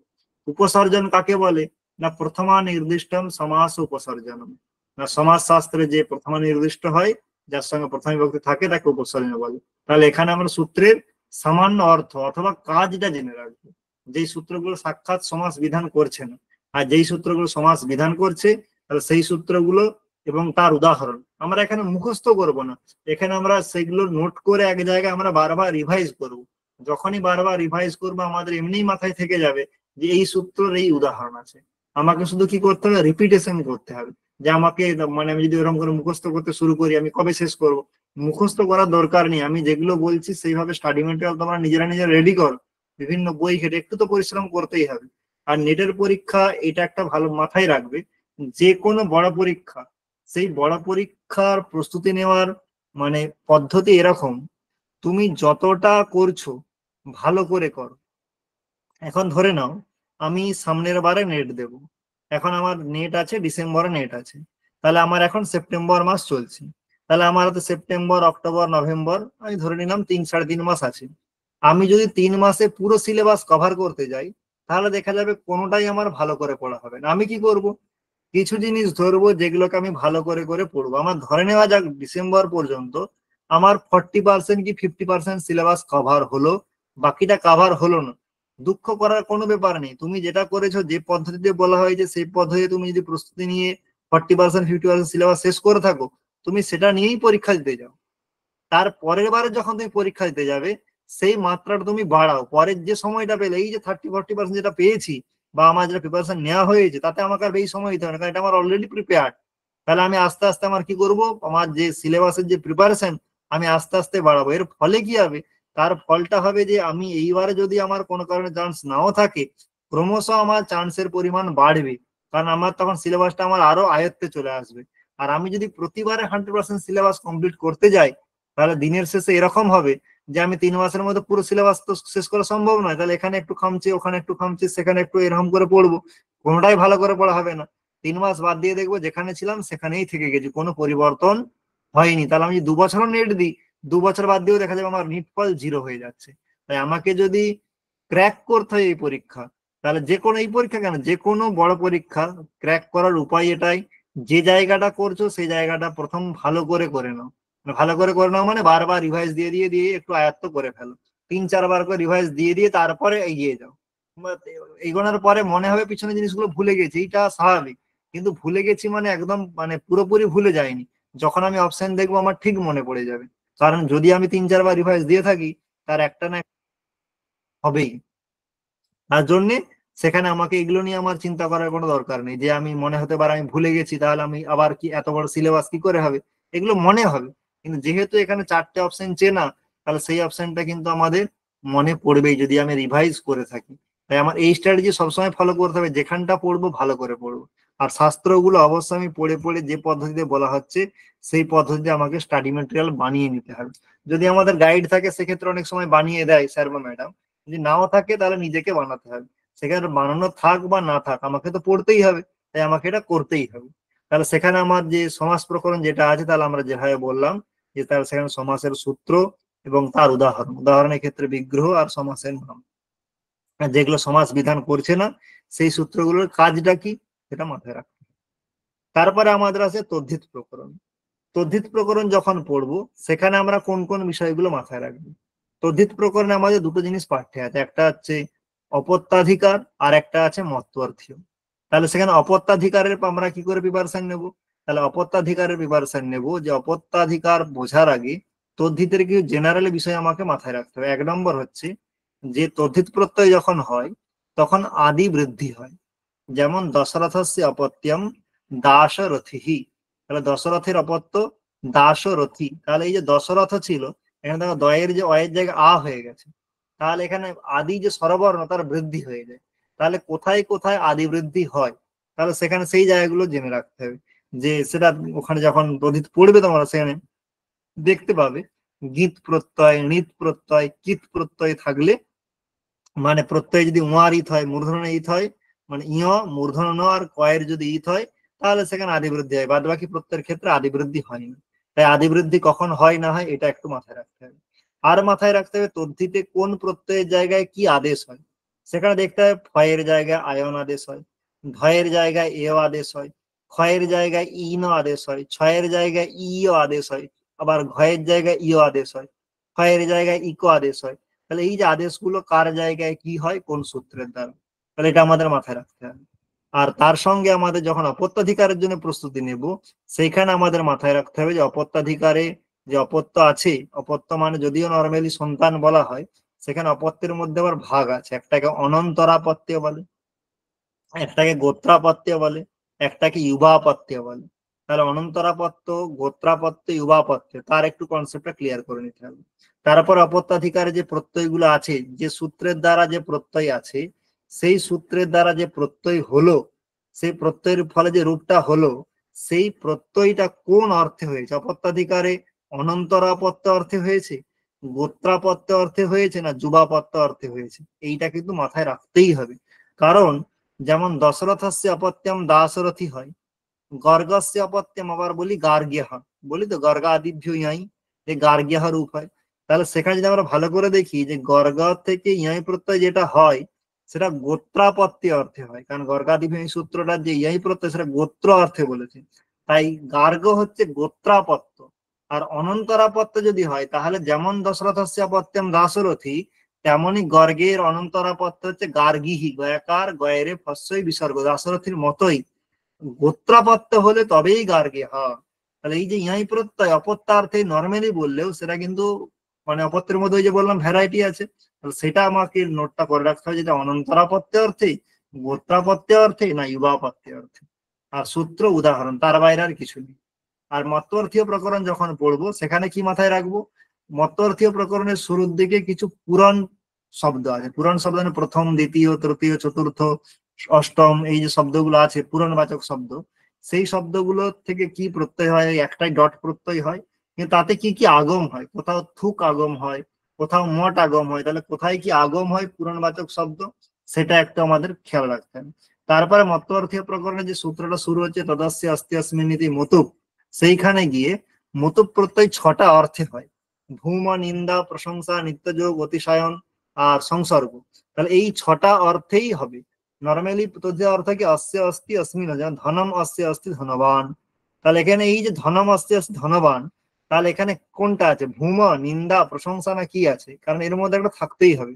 নর্মালি যদি বলা হয় ধনম অস্য অস্তি ধনবান, তাহলে ধন মানে টাকা, তাহলে টাকা যার আছে তাকে যদি ধনবান বলি, আমার কাছে ধরুন 1 টাকা আছে, তাহলে আমাকে 1 টাকা থাকলে কাউকে ধনবান বলা হয়?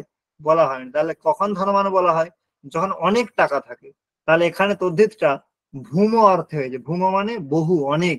তাহলে ভূম, নিন্দা, প্রশংসা, কথা প্রশংসা অর্থে, যেমন বলা হয় রূপবান। রূপবান কাকে বলা হয়, রূপ মানে কি, রূপ মানে কালা, তাহলে সেখানে রূপ তো যে কালো সেও তাকেও রূপবতী বলা যায়, যে সাদা তাকেও রূপবতী বলা হয়, তাহলে তো রূপ তো সকলেরই আছে। তাহলে এখানে রূপ তাহলে শুধুমাত্র যে মানে ফর্সা তাকে রূপবতী বলছি, আর যে কালো তাকে আমরা রূপবতী বলছি না। তাহলে তার পিছনে কারণ কি, তাহলে তার কারণ এখানে রূপ শব্দের দ্বারা শুধু রূপকে বোঝাচ্ছে না, ওখানে প্রশংসা আছে, প্রশস্তম রূপম ইয়স্য অস্তি। তাহলে লোকে যেটাকে রূপ, যেই রূপকে প্রশংসনীয় বলা হয় তাকেই বলা হয় রূপবান বা রূপবতী। তাই সেখানে যদিও জেনারেল রূপের যে মানে রূপ যার আছে তাকেই রূপবান বলা যেতে পারে, কিন্তু সেরকম আসলে নয়। তেমনি তদি মত্বর্থীয় প্রত্যয় কেশবহ, কেশহ অস্তি অস্তি কেশবহ, অথবা কেশবান। তাহলে সেখানে কেশ অস্তি অস্তি এই যে বলা হলো, তাহলে কেশ যার, যার মাথায় একটি চুল আছে, পুরো মাথাটি জুড়ে একটি চুল আছে, তাহলে তাকে কি আমি কেশব বলবো? না, তাহলে কেশব তাকেই বলবো যার মাথায় সুন্দর কেশ আছে, সুন্দর চুল আছে, তাকেই আমরা কি বলবো, কেশব বলবো। নর্মালে কি হয়, যদি কেশব, যদি নর্মাল মানে ধরি কেশহ অস্তি অস্তি কেশবান, কিন্তু সেটা কিন্তু এখানে কিন্তু ওই রকম তাৎপর্য নয়, এখানে কিন্তু প্রশংসা অর্থ আছে। তাই কি অর্থে আছে, এটাই 6টার মধ্যে কোনটাতে কোন ক্যাটাগরিতে পড়বে সেটা একটু দেখে রাখতে হবে। আর একটা দেখে রাখতে হবে, মতুপ প্রত্যয় যেখানে যেখানে হয়, মতুপ প্রত্যয়ের কিছু কিছু জায়গায় ময়ের জায়গায় ব হয়। যেমন ধনবান, ধন শব্দ থেকে মতুপ করে ধনবান না হয় ধনবান, কিন্তু যখন বুদ্ধি করছি বুদ্ধিমান, শক্তি হলে শক্তিমান, তাহলে কোথায় ম থাকবে আর কোথায় ব থাকবে সেই বিচারটা একটু দেখে রাখতে হবে। আর দেখে রাখতে হবে যে মত্বর্থীয় প্রত্যয় একটা শব্দ থেকে একাধিক হয়, কোনো কোনো জায়গায় একটাই হয়, কোনো কোনো জায়গায় দুটো হয়, কোনো জায়গায় 3টে হয়, কোনো জায়গায় 4টে হয়, তাহলে সেটা শব্দ স্পেসিফিক। তাহলে তদ্ধিত প্রকরণে মত্বর্থী যখন পড়বো তখন কোন শব্দ থেকে কি কি প্রত্যয় হয়, যেমন কেশ শব্দ থেকে মতুপ প্রত্যয় হয় কেশবান রূপ হয়, ব প্রত্যয় হয় কেশবহ রূপ হয়, ইনি প্রত্যয় হয় কেশী রূপ হয়, আবার ঠন প্রত্যয় হয় কেশিকাহ রূপ হয়, 4টে রূপ হয়। ঠিক সেরকম যে যে লিস্ট আমাদের আছে সেই লিস্টে কোন সূত্রের দ্বারা কি কি প্রত্যয় হচ্ছে আর তার রূপটা কি, এইটা মাথায় রাখবো। আর ওই যে 6টা আছে সেই 6টার মধ্যে এটা কোন গ্রুপে পড়বে সেটা মাথায় রাখবো। যদি এই জিনিসগুলো আমরা মাথায় রাখি তো পড়ার সময় বাদ বাকি বৃত্তান্ত আমি যদি ছেড়েও দিই, আর অন্যান্য অনেক বিচার থাকবে, সেই বিচারগুলোকে যদি আমরা কানে নাও তুলি, তাতেও আমাদের কিন্তু পরীক্ষার জন্য কোনোভাবেই আটকাবে না। যাই প্রশ্ন, যত জটিল প্রশ্নই আসুক না কেন, তদ্ধিতের বাইরে থেকে নেটে প্রশ্ন আসবে। তারপরে আমাদের কি আসছে, তিঙন্ত প্রকরণ। তাহলে তিঙন্ত প্রকরণের প্রস্তুতি কিভাবে নেব, তাহলে তিঙন্ত প্রকরণে আমাদের অনেক ধাতু আমাদের সিলেবাসে আছে, তার মধ্যে ভূ ধাতু আর এর ধাতু যেটা আছে সেটা সসূত্র পড়তে হবে। সসূত্র মানে যে সূত্রগুলো আছে এবং তার যে প্রক্রিয়া আছে ভূয়ের ভালো করে দেখতে হবে, এখানে কোনো কিছু ছাড় নেই। বাদ বাকি যে ধাতুগুলি আছে সেই ধাতুগুলি শুধু রূপ মুখস্থ করব। কি মুখস্থ করব, রূপ। আর প্রতিটি গণের লট লকারের একটি রূপের প্রক্রিয়া, প্রতিটি গণের একটি রূপের প্রক্রিয়া যদি পারি দেখবো। যদি মনে হয় আমার অন্যগুলো দিকে সময় পাচ্ছি না, তাহলে শুধু ভূ আর এর দেখবো, বাদ বাকিগুলি শুধু রূপ দেখে যাবো, বাদ বাকি আর কোনো কিচ্ছু দেখবো না। তাহলে এটা আমার কোথায় প্রস্তুতি হবে, তিঙন্ত প্রকরণ। ভূ আর এর রিলেটেড যা সূত্র থাকবে লঘু সিদ্ধান্ত কৌমুদি ধরে আমরা দেখে নেব। তারপরে আমাদের কি আসছে, প্রত্যয়ান্ত। প্রত্যয়ান্তে কি আসছে, নিচ আছে, সন আছে, ইয়ং আছে, কাম্যাচ, কিয়াচ, এইখানে কিচ্ছু দেখবো না। এখানে আমরা যেমন এসএসসিতে রূপগুলো মানে আমাদের মাথায় রাখতে হয়, সেরকম রূপগুলো শুধু মাথায় রাখবো। আর মেন মেন সূত্রগুলো মাথায় রাখবো, যে এখানে নিচ প্রত্যয়টা কার দ্বারা হচ্ছে, সন প্রত্যয়টা কার দ্বারা হচ্ছে, ক্যাচ প্রত্যয়টা কার দ্বারা হচ্ছে, কাম্যাচ প্রত্যয়টা কার দ্বারা হচ্ছে। কারণ যদি আমরা দেখি সিদ্ধান্ত কৌমুদীর সূত্র অনেক আছে, কিন্তু যদি শুধুমাত্র বিধায়ক সূত্রগুলো দেখি তাহলে কিন্তু সেই সূত্রের সংখ্যা কিন্তু এত হবে না। তাহলে সেই সূত্রের সংখ্যা এত মনে এই কারণে হয়, তার পিছনে আমাদের কারণটা কি, তার পিছনে কারণ হচ্ছে সেখানে মানে এদিক ওদিকের সূত্র অনেক আছে। সে জায়গায় আমরা কি করব, সে জায়গাতে আমরা মানে যেগুলো মেন মেন সূত্র সেগুলোই শুধু মেন মেন বলতে কোনগুলো না, যেগুলো আমাদের পাণিনিয়ম শব্দশাস্ত্র এগুলোতে উল্লেখ আছে যে কার দ্বারা হলো না দ্বারা হলো, সেই জিনিসগুলো যদি আমরা একটু দেখে রাখি তাতেই আমাদের হয়ে যাবে। তাই শুধুমাত্র এটা থাকবে, আর তার সঙ্গে সঙ্গে যে কোন সূত্র দ্বারা মেন মেন হচ্ছে। আর একটা ছোট বিষয় মাথায় রাখতে হবে, যে সন প্রত্যয় নিচ প্রত্যয় কোন অর্থে হচ্ছে। সন প্রত্যয় যদিও ইচ্ছার্থে হয়, যেমন পঠিতুম ইচ্ছতি পিপঠিসতি, কিন্তু কিছু কিছু জায়গায় সন প্রত্যয় অন্যান্য অর্থেও হয়। তাই অন্যান্য জায়গায় কি অর্থে হয় সে অর্থটাও একটু খেয়াল রাখতে হবে। এটা যেহেতু নেট সেট একটু তো অ্যাডভান্স থাকবে, তাই মেন মেন সূত্র, রূপ আর কোন অর্থে হয় সেগুলো দু তিনটে জায়গায় অপশন আছে, সেগুলো একটু নোট করে নিতে হবে। তেমনই ক্যাচ কাম্যাচ যে প্রত্যয়গুলো আছে সেগুলো কোন অর্থে হচ্ছে, তাহলে রূপ কোন অর্থে হচ্ছে, আর যেমন ক্যাচ প্রত্যয়ের সূত্র কোনটা, কাম্যাচ প্রত্যয়ের সূত্র কোনটা, ক্যাং প্রত্যয়ের সূত্র কোনটা, এইগুলো আমরা কি করবো মাথায় রাখবো। আর তারপরে আমাদের কি আসছে, আত্মনেপদ পরস্ময় পদ। তাহলে আত্মনেপদ আর পরস্ময় পদে আমরা কি করব, এইখানে সব থেকে মানে মেন কাজের সূত্র উদাহরণ, তার বাইরে খুব কম জিনিস আছে। সূত্র উদাহরণের বাইরে আত্মনেপদ পরস্ময় পদে আমরা কি মাথায় রাখবো, সেটা হচ্ছে আত্মনেপদ পরস্ময় পদ পড়তে গেলে আমরা যে জিনিসগুলো মাথায় রাখবো, যে আত্মনেপদ আর পরস্ময় পদ যে হয় তার পিছনে কতগুলোই কারণ থাকে। মানে কতগুলি কারণ থাকে, কি কারণ থাকে, হতে পারে কোনো বর্ণের যদি ইত হয় ধাতু থেকে, যেমন উমার যদি ইত হয় তাহলে সে ধাতু আদমনেপদী হবে, ইয়র যদি ইত হয় তাহলে সে ধাতু উভয় পদী হবে। তাহলে কোনো বর্ণের ইত সংজ্ঞা হলে সেখানে আদমনেপদ হয় না পরস্ময়পদ, তাহলে সেই নিমিত্তটা মাথায় রাখবে। ধাতু যাই পাই না কেন তার থেকে আমরা যাতে ওইটা করতে পারি। তাছাড়া থাকে কিছু ধাতু থাকে যেগুলো উপসর্গ স্পেসিফিক, যে সেই উপসর্গগুলো থাকলেই আদমনেপদ হবে, সেগুলো থাকলেই পরস্ময়পদ হবে, না থাকলে হবে না। যেমন নের বিশাহ, বিষ ধাতু নর্মালি কি পরস্মৈপদী, বিশতি, প্রবিশতি, উপবিশতি, কিন্তু যখন নি উপসর্গ লাগিয়ে দেওয়া হয় তখনই কিন্তু নিবিশতি হয় না, নিবিশতে হয়। তাহলে বিশেষ বিশেষ উপসর্গ, তার মানে এই যে আদমনেপদরা হচ্ছে তার কারণটা কি? সূত্র যখন আমরা পড়ছি তার উদাহরণটা পড়ছি, সেখানে কারণটা আমরা বুঝে নেবো যে এই সূত্র দ্বারা আদমনেপদরা হলো, তো তার কারণ হিসেবে কি দেখালো। যেমন নির্বিষহ সূত্রের দ্বারা আদমনেপদ হলো কোথায়, নিবিশতে, এখানে কারণটা কি না, বলে যে বীজ ধাতুর পূর্বে নি থাকলে আদমনেপদ হয়। তাহলে এখানে কারণটা যেটা নিবিশতে, এখানে আদমনেপদ এই কারণেই হলো, তার কারণে বীজ ধাতুর পূর্বে নিয়ে আছে। কোথাও আছে অর্থ বিশেষ থাকলেই আদমনেপদ হয়, না হলে হয়। যেমন গন্ধন, অবক্ষেপন, সেবন, সাহসিককে এরকম সূত্রের দ্বারা ক্রি প্রত্যয়ের বলা হয়েছে আদমনেপদ হবে। তাহলে ক্রি প্রত্যয় ইয় আছে, নর্মালি উভয় পদী হয়, করতি কুরুতে দুটোই হয়। কিন্তু যদি গন্ধন অর্থ হয় বা অবক্ষেপন অর্থ হয় সেখানে আত্মনেপদই হবে। তাহলে সেখানে গন্ধন শব্দের কি তাৎপর্য, অবক্ষেপন শব্দের কি তাৎপর্য, মূলেই আছে, অথবা পাণিনিয়ম শব্দশাস্ত্র দেখলেই তোমরা পেয়ে যাবে সেখানে তার তাৎপর্য কি আর তার উদাহরণ কি। তার তাৎপর্য জেনে রাখা এই কারণে যে এই অর্থ বোঝালে এখানে আদমনেপদ হয়। তারা দেখতে পাচ্ছি কোন বর্ণের ঈদ হলে আদমনেপদ হতে পারে, কোন উপসর্গ থাকলে ঈদ হতে পারে, মানে সেগুলি থাকলেই হয়, বাদবাকি থাকলে হবে না। তারপরে বিশেষ অর্থে হতে পারে, এমন জায়গা থাকতে পারে যেখানে উপসর্গ এবং অর্থ দুটোই কারণ হতে পারে। যেমন স্পর্ধায়াম আং, আং উপসর্গ থাকলে সেখানে কি হয়, আদমনেপদ হয়, কার, হয়ে ধাতু। তাহলে আহ হইয়াতে, সেখানে আং উপসর্গ পূর্বে থাকলেই হবে না, সেখানে আবার সেটাকে স্পর্ধা অর্থ বোঝাবে, স্পর্ধা মানে প্রতিযোগিতা অর্থ হবে। তাহলে এখানে যে স্পর্ধায় আমাং, এখানে অর্থও কারণ, উপসর্গ, তার মানে কোনো জায়গায় একটা কারণ হতে পারে, কোনো জায়গায় একাধিক কারণ হতে পারে। তো সূত্র, উদাহরণ এবং তার কারণটা কি, এই জিনিসগুলো যদি আমরা নির্ণয় করে থাকি। আরেকটা কারণ হয় আদমনেপদ পরস্মৈপদের ক্ষেত্রে, সেটা হচ্ছে অকর্মকের ক্ষেত্রে, কিছু ধাতু অকর্মক হলে তার জন্য আদমনেপদ। এই কটাই হচ্ছে কারণ। সেই কারণটা যদি আইডেন্টিফাই করে রাখি সূত্র ওয়াইজ আর উদাহরণ, এই জিনিসগুলো যদি দেখি, তাহলে আদমনেপদ পরস্মৈপদে এর বাইরে আর পড়ার কিছু নেই, এর বাইরে জানার কিছু নেই নেটের জন্য। তাহলে এইগুলো যখন আমরা পড়বো তখন এই জিনিসগুলো যেন আমরা মাথায় রেখে পড়ি, কোনটা, আদমনেপদ আর পরস্মৈপদ। তারপরে আমাদের আসছে কৃদন্ত। তাহলে কৃদন্তের জন্য আমরা কিভাবে প্রস্তুতি নেব, তাহলে কৃদন্তের আমরা যদি একটু মানে মনে করে দেখি যে কৃদন্তের আমাদের সিলেবাসে কি আছে, তাহলে কৃদন্তের আমাদের সিলেবাসে যে কৃত্য প্রত্যয় আছে, তার সঙ্গে আর গোটা কতক যেমন সত্রী সানজ, তারপরে ত্বা তুমুন, এইরকমই গোটা কতক আমাদের প্রত্যয় আছে কৃত্য প্রত্যয়ের মধ্যে।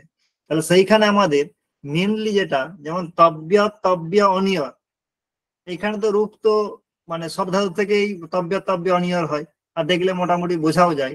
সেখানে সমস্যা হয় ইয়াত নিয়াত কিয়াত, এই তিনটে প্রত্যয় যদি থাকে তাহলে কোথায় ইয়াত প্রত্যয় হয়, কোথায় নিয়াত প্রত্যয় হয়, কোথায় কিয়াপ প্রত্যয় রূপটা হয়, এটা আমাদের গুলিয়ে যেতে পারে।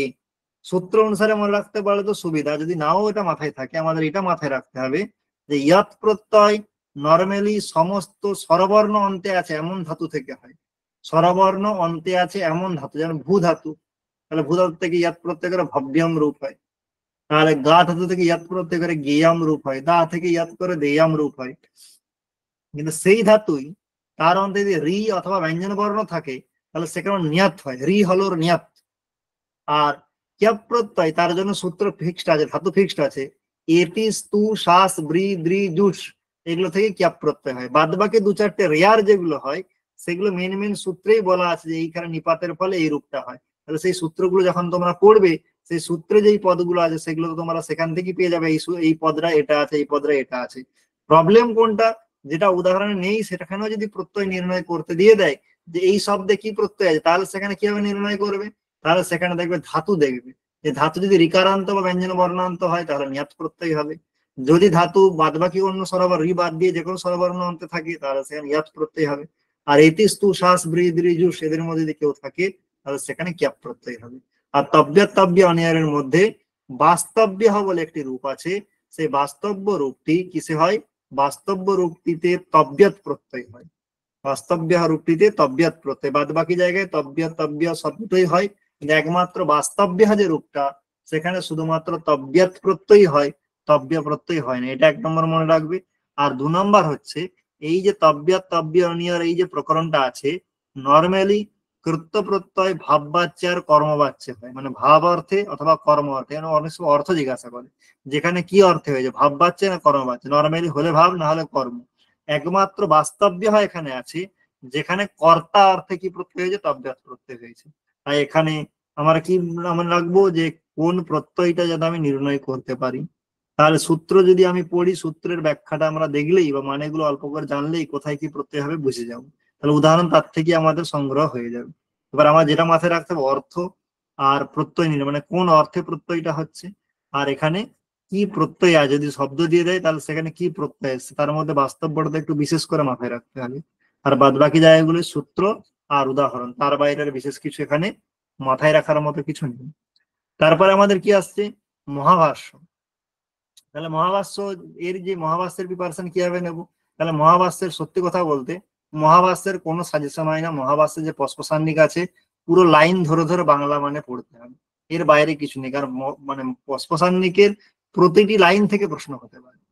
এই মহাভাষ্যে কোনো সাজেশন নেই, এর প্রতিটি লাইনই পড়তে হবে।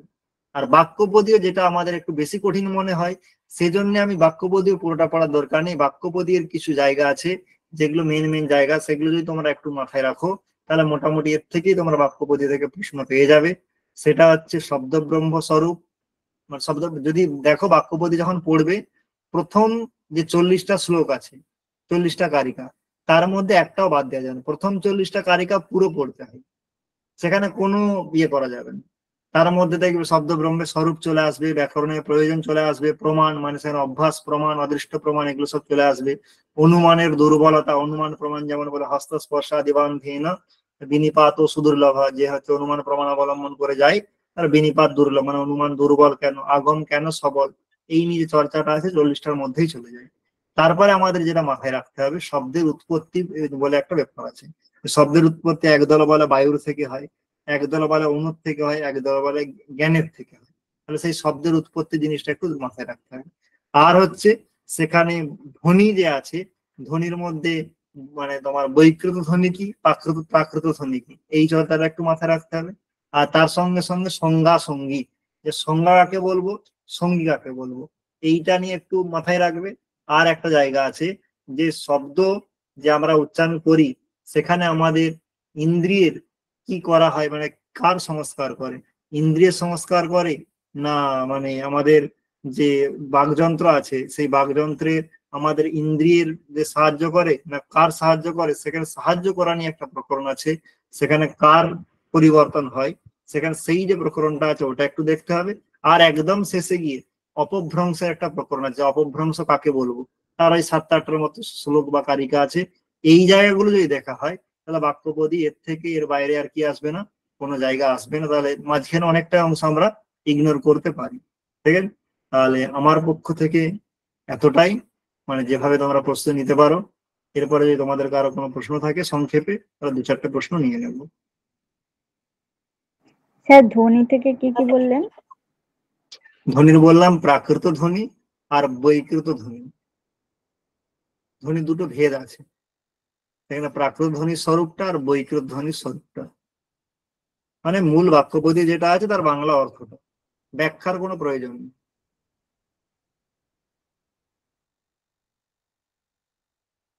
স্যার অপভ্রংশ কিটা বললেন?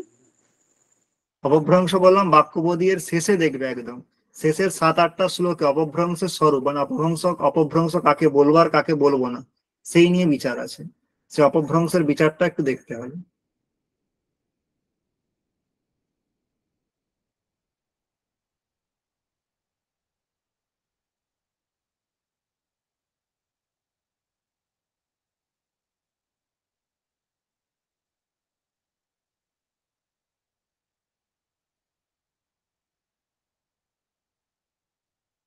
বেশ, বেশ, তাহলে সকলকে শুভরাত্রি।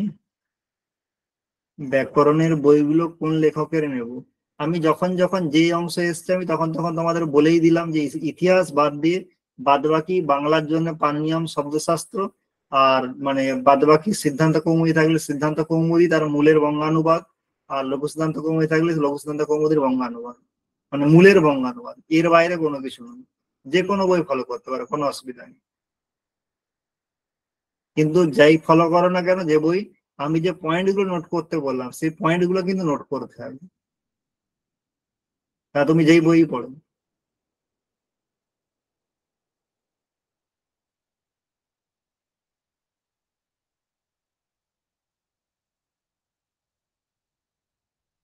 বেশ, ঠিক আছে, সকলকে শুভরাত্রি।